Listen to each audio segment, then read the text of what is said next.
I'm honestly really sad right now, if you can tell. That's like the weirdest thing about grief is like, didn't cry for 2 days, was good for 2 days, and now I'm by myself, and it's just like the hurricane, like it's here again, you know? It's, the tsunami is back. Like, it's just so hard, and like, I'm frustrated because I, got, my whole world got disheveled, and I feel like he has moved on, and he is healed and moved on and doesn't care about me. Watching my ex thrive, it's a beautiful thing, but it's really triggering for me because I walked away with literally having to start over after 12 years of starting over, of wondering if I'm going to be able to keep a roof over my head with my boys, and not being able to just go out and play in our backyard like we used to, and wondering if I'm going to be able to feed them. So recently I caught up with an old friend, and she was telling me that she got divorced, and I was so surprised because her and her husband were such a cute couple, and they have been together for 11 years. So I asked her, like, what happened? I figured something bad happened. She's like, honestly, I was just bored. Like, my husband, all he did was work. I was a stay-at-home mom. We had 3 kids, and I just got lonely and bored. And she says that when she would bring it up, like, he would take her out, but it was just boring to her. Like, she needed some excitement in her life. She just felt like she was just a mom and a wife, and her husband just wasn't doing that for her. And she had other friends that had, boyfriends, or like they had just got married, and they were always going out, always going on vacation, always partying, like going to the club, going to the bar, hanging out with friends, and they did none of that. And when she would bring it up to her husband would always tell her, like, I gotta work. Like, they had a big house, they had nice things, like, he was just trying to work. So they ended up getting divorced, and now, she's single, she lives alone, she's working, and she's dating. So then I told her, oh, well, that must be exciting, like dating and stuff. And she's like, no, I fucking hate it. And I was like, why? And she's like, because all they want to do is just have fun. They just want to go to the club. They just want to go to the bar. They just want to hang out, have a good time, and then that's it. She said, no one wants to help me out. Like, I'm trying to find someone that's going to help take care of my kids. She's like, I just want someone to be a provider, not just a good time. So I was all like, well, wasn't that what your husband was doing? And she's like, I know. And I guess now her ex-husband is dating someone, like, seriously. They have been divorced for a total of 3 years, and he has been dating this girl for 2 years. She has 2 kids, and they're already living together. She says that he's fully taking care of her. Like, the girl doesn't work, she's a stay-at-home mom. They haven't had any new kids, but they're planning on having kids. And she's pissed, because she's like, how can he move on so fast? Like, I can't even find nobody, and he just found someone so quick, and he didn't even want to give us another try, like, blah, blah, blah. And I was so confused, because I was like, okay, so you divorced him because he was always working and you were bored. So now you are single, going out, having a good time, dating, but you don't like that. Now you want someone to take care of you, a provider. And your ex-husband, all he wanted to do was be a provider. That's why now he is dating someone who he has no problem providing for her and her kids. And she's pissed because she's like, why would he go and find someone who has kids? Like, he already has kids. Why would he want to take on that responsibility? And I'm like, wait, aren't you looking for someone to take on that responsibility? I was just giving her a hard time, not gonna lie, because it was kind of funny to me, because I was like, I could tell that she regretted her decision. I could tell. And I've seen a lot of people do shit like this, where they get divorced for reasons that are not, I'm not going to say they're not valid, because everybody's feelings are valid, but they're fixable problems. Like, I don't know if you guys have this wrong idea of marriage that is supposed to be like fun and happy all the time. It's not. I feel like every relationship, it literally depends on compromise. Like, you got to compromise something. You cannot have everything.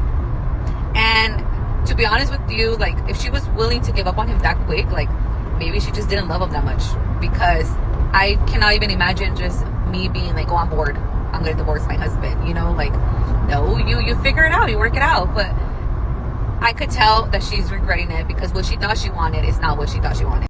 Treating a good man poorly and doing him wrong is all fun and games until he's uninterested, unreachable, and unavailable. Some of y'all think you can put a man's heart on emotional layaway. You can drop a few sweet words, act like you're invested, then leave him hanging while you keep shopping around. And you know what? That might work for a while. He may keep giving. He may keep showing up. He may keep forgiving. But what you don't realize is that every time you ignore his calls, every time you dismiss him, and every time you label his honesty as a weakness, you're not just hurting that man. You're teaching him. You're teaching him that his love, his loyalty, and his protection doesn't matter here.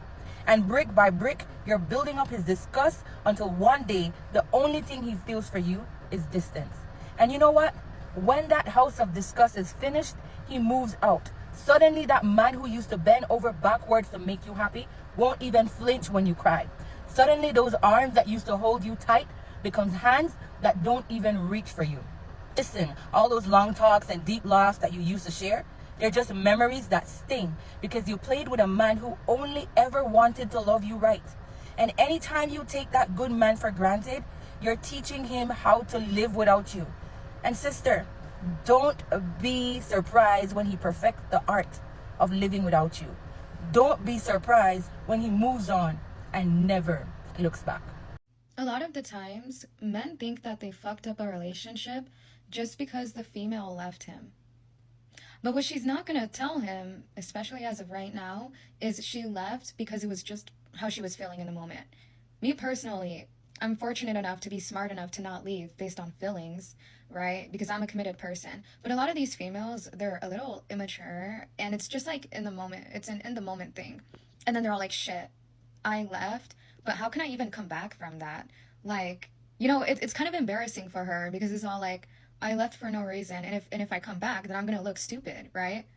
Like, I'm telling you, a lot of women have egos, so it might take them a long time to come back. With me personally, I'm humble. I'm very humble. So if I leave a man because I was being a little stupid and impulsive, I'm gonna come back and admit it, right? I mean, it's not gonna take me 1 hour to realize that, you know what I mean? But at the end of the day, like, maybe you didn't fuck up. Maybe she was just trying to protect herself, and she was being a little sabotagic. So at the end of the day, like, I'm not telling you that you are perfect. We both know that you weren't. But what I'm saying is, like, you guys need to understand. Women don't be all like, oh, I'm just going to leave this guy because he disrespected me. No, it's, I'm going to leave this guy because I feel upset that he's not doing this for me. And I'm like, sure, I guess women mentally check out before they leave.